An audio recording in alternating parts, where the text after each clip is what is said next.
Hello and welcome दोस्तों। दोस्तों दोस्तों कमेंट भी आ रहे थे, सर एसएसबी और सीएसएफ में फ़र्क बताइए।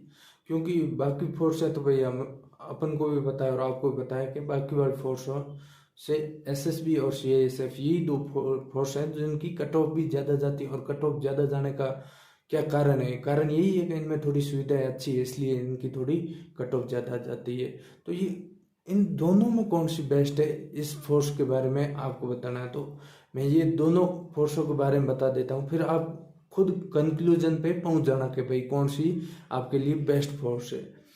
तो पहले अपन सीआईएसएफ के बारे में बात करते हैं, फिर एसएसबी पे आ जाएंगे। तो सीआईएसएफ आपको पता है कि वो ओनली इंडस्ट्रियल एरिया में और औद्योगिक क्षेत्रों में लगता है, जैसे एयरपोर्ट हो गए वगैरह, यानी वो शहरी क्षेत्र में लगता है सीआईएसएफ। तो ये एक प्लस पॉइंट है कि वो शहर यानी सिविलियन से जुड़े हुए रहते हैं, पहली। और दूसरी, उनकी ड्यूटी तो चलो का ज़्यादा आती है, जैसे 8 घंटे ड्यूटी है तो मान के चलो उन्हें 1 घंटे पहले जाना पड़ता है, 1 घंटे बाद में, लगभग 10 से 12 घंटे उनके हो जाते हैं। यानी दिन में 10 या 11 घंटे ड्यूटी आनी आनी है। और दूसरी एक, उनको 13 महीने की सैलरी तो मिलती है, लेकिन 1 महीने की छुट्टी मिलती है, यानी 30 EL और 15 CL, 7 15 CL है, तो उस हिसाब से 1 महीने की EL मिलती है। और बाकी CSF वैसे फैमिली रख के रखने में भी फायदा है कि आप फैमिली के साथ में रह सकते हो। और किसी की प्रिपरेशन कर रहे हो तो वहाँ से आप एक दिन के लिए छुट्टी लेके भी एग्ज़ाम एग्ज़ाम आप लगभग उसमें CSF में हर कोई एग्ज़ाम दे सकते हो। अब बात करते हैं एसएसबी की। तो एसएसबी में सबसे ज़्यादा फायदा है यूपी, बिहार और पश्चिम बंगाल और आसाम और हिमाचल प्रदेश। इनमें क्या है कि इनकी एक तरह से ये मानो स्टेट पुलिस की तरह है। इनमें इनकी ड्यूटियां तो आती ही आती है, और ये क्या है कि यहाँ से इनका मौका भी मिल जाता है। लगभग ये 10 साल अपने होम एरिया में निकाल लेते हैं, तो इनको बहुत ज़्यादा फायदा, बाकी बाकी वालों को थोड़ा इतना फायदा नहीं है।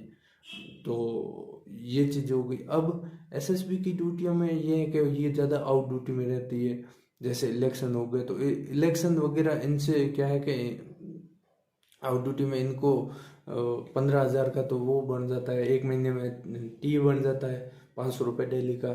और भी अलाउंस है, जैसे जम्मू कश्मीर में ड्यूटी आती है तो वहाँ पर अलाउंस, हिल अलाउंस, रिस्क अलाउंस सब कुछ होता है। तो उस हिसाब से इसकी सैलरी भी ठीक हो जाती है अगर आप आउट ड्यूटी जाना चाहते हो।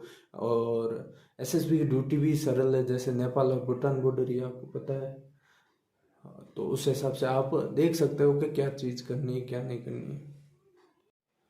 फिर एसएसबी में आपको ऐसी भी सुविधा मिलेगी जहाँ फैमिली रख सकते हो, लेकिन कहीं ये भी है जहाँ जहाँ फैमिली नहीं रख पाओगे। तो यानी कहने का मतलब आप 5 से 7 साल, यानी 20 साल की सर्विस करते हो, 5 से 7 साल आपको मिल जाएगा कि आप फैमिली रख सकते हो। लेकिन जो यूपी बिहार का है उसके लिए तो सीएसएफ से भी ये बेस्ट है। एक तो कि वो नज़दीक है, तो एग्ज़ाम एग्ज़ाम तो सारे कुछ दे ही सकता है अपने भविष्य के लिए। और फैमिली के पास में भी घर जाने का ज़्यादा कोई दिक्कत नहीं रहता है। तो यहाँ पर एसएसबी में 60 दिन EL है और 15 दिन CL है, तो लगभग 85-90 दिन बन जाते हैं। तो उस हिसाब से यहाँ से घर पे जाना ठीक है उनके लिए। लेकिन हम जैसे राजस्थान से या कोई गुजरात से, उनके लिए थोड़ा प्रॉब्लम होता है, क्योंकि उनको उन यहाँ से दूर भी बहुत पड़ जाता है, जैसे 2-2 दिन लग जाते हैं, 2-2.5 दिन भी लग जाते हैं। तो उस हिसाब से दूर भी पड़ता है। और फिर